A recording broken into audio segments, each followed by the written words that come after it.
ప్రార్థన చేసి మొదలు పెడదాం. ఓం గురు బ్రహ్మ గురు విష్ణు గురుదేవో మహేశ్వర గురు సాక్షాత్ పరబ్రహ్మ తస్మై శ్రీ గురవే నమః. ఓం మన్నాదో శ్రీ జగన్నాథ మద్గురు శ్రీ జగద్గురు మమాత్మ సర్వభూతాత్మ తస్మై శ్రీ గురవే నమః. ఓం అఖండ మండలాకారం వ్యాప్తం ఏన చరాచరం తత్పదం దర్శితం ఏన తస్మై శ్రీ గురవే నమః. శ్రీమతి ఏకైక గురువు ఆధ్యాత్మిక సామ్రాజ్య చక్రవర్తి శతాధిక గ్రంథకర్త హిందూ జ్ఞానధర్మ ప్రదాత సంచలనాత్మక రచయిత త్రైత సిద్ధాంత ఆదికర్త శ్రీ శ్రీ శ్రీ ఆచార్య ప్రబోధానంద యోగీశ్వర్ల వారిచే రచించబడిన పరమ పవిత్ర పరిశుద్ధ ప్రథమ దైవ గ్రంథము త్రైత సిద్ధాంత భగవద్గీత.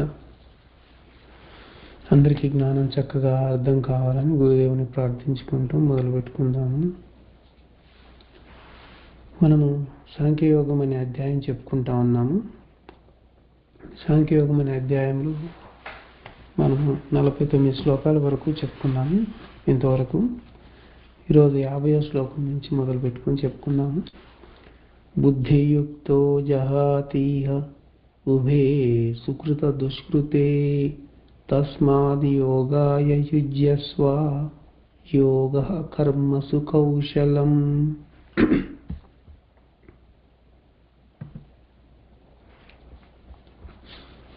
ఈ శ్లోకము కర్మయోగానికి సంబంధించినటువంటిది.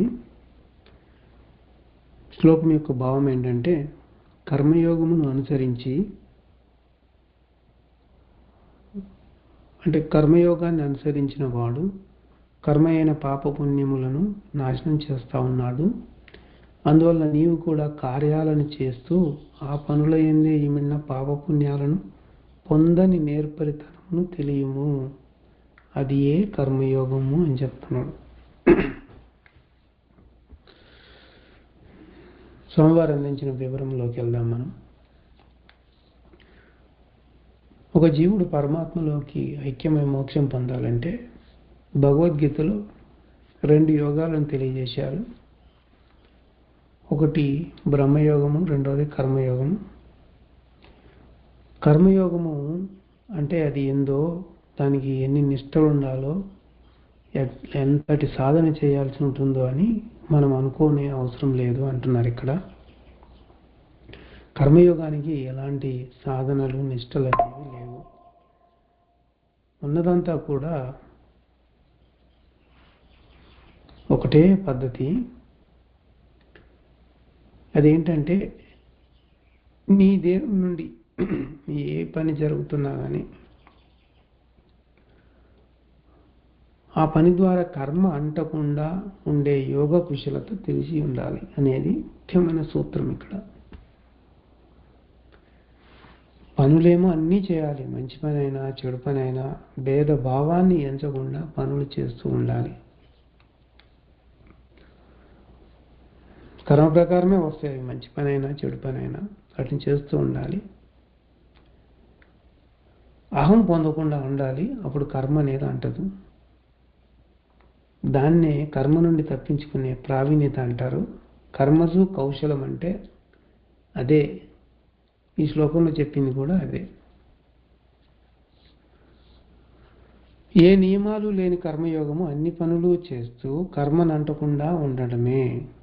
కాబట్టి యోగం చేసేవాడు సుకృత దుష్కృతములైన పుణ్య పాపాలను నశింపజేసుకుంటాడు, అంటే అవి లేకుండా చేసుకుంటాడు. అంటే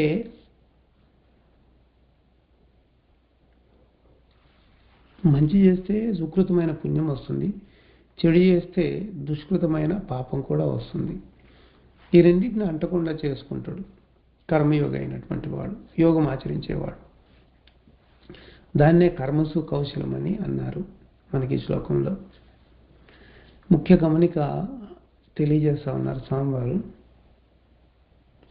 చెడు పనులను వదిలి మంచి పనులను చేయమని అందరూ బోధించడం మనకు తెలిసిందే. అయితే గీతలో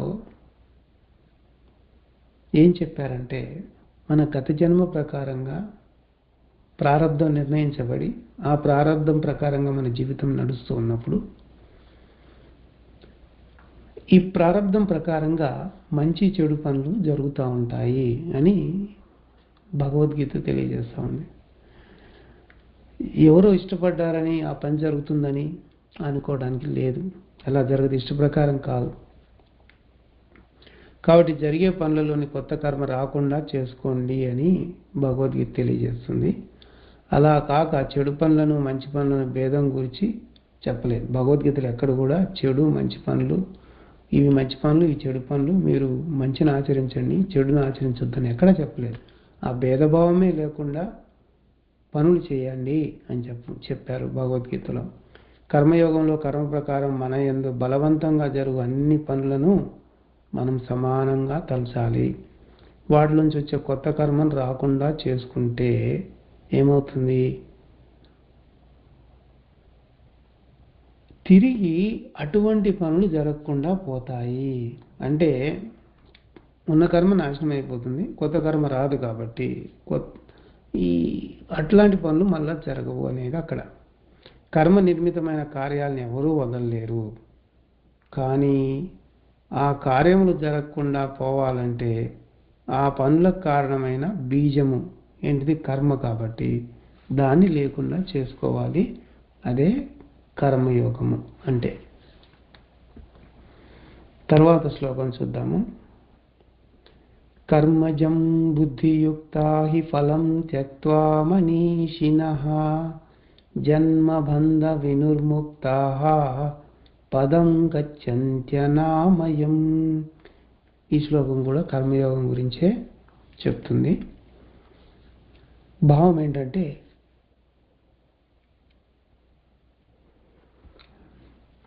జ్ఞానం తెలిసినటువంటి వాళ్ళు కర్మఫలాలను వదిలేశారు.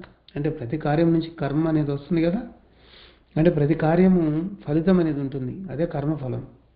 ఆ కర్మఫలాలన్నీ వదిలేశారట వాళ్ళు. తర్వాత దానివల్ల ఏమైంది? జన్మబంధాలు కూడా తెగిపోయినాయి, వాళ్ళకి లేకుండా పోయినాయి.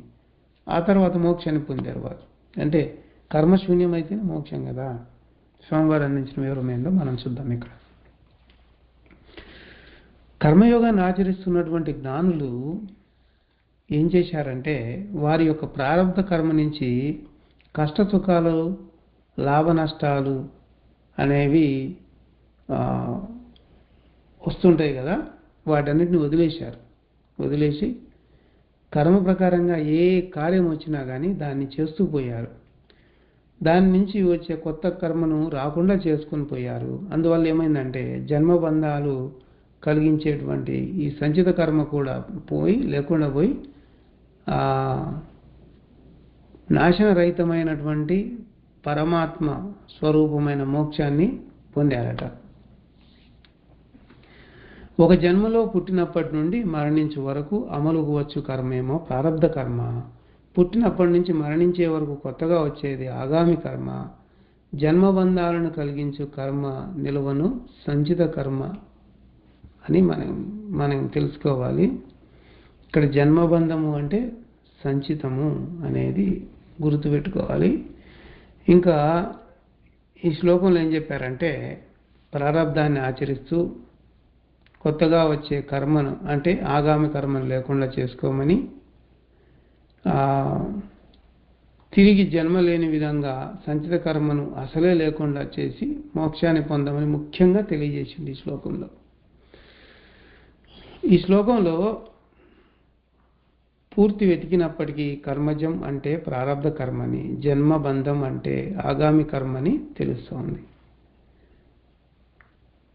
కర్మజం అంటే కర్మ నుండి పుట్టేది, అంటే కర్మ నుండి పుట్టేది అంటే మనం గత జన్మలో చేసుకున్న కర్మ నుంచి పుట్టేది ప్రారబ్ధ కర్మ కదా. జన్మబంధం అంటే అది ఆగామి కర్మ వస్తుంది కాబట్టి అది జన్మబంధాన్ని కలుగజేస్తుంది.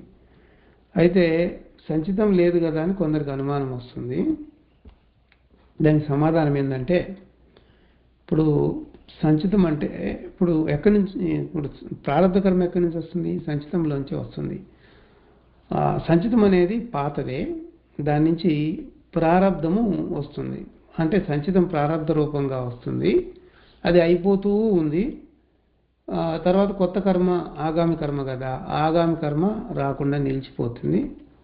నిలువైన సంచితమే పూర్తిగా లేకుండా పోతుందని తెలియాలి. అంటే ఆ పాత కర్మ అనేది సంచితం కదా, దాని నుంచి ప్రారంభంకి కేటాయించబడుతూ దాన్ని అనుభవించడము, లేకుండా చేసుకోవడము, అంటే కొత్త కర్మ రాకుండా చేసుకోవడము, అలా చేస్తూ పోతూ ఉన్నప్పుడు సంచితం కూడా తరిగిపోతూ చివరికి సంచితం నుండి రావడానికి అసలు ఏమీ ఉండదు. అప్పుడు ప్రారంధం అనేది రాదు.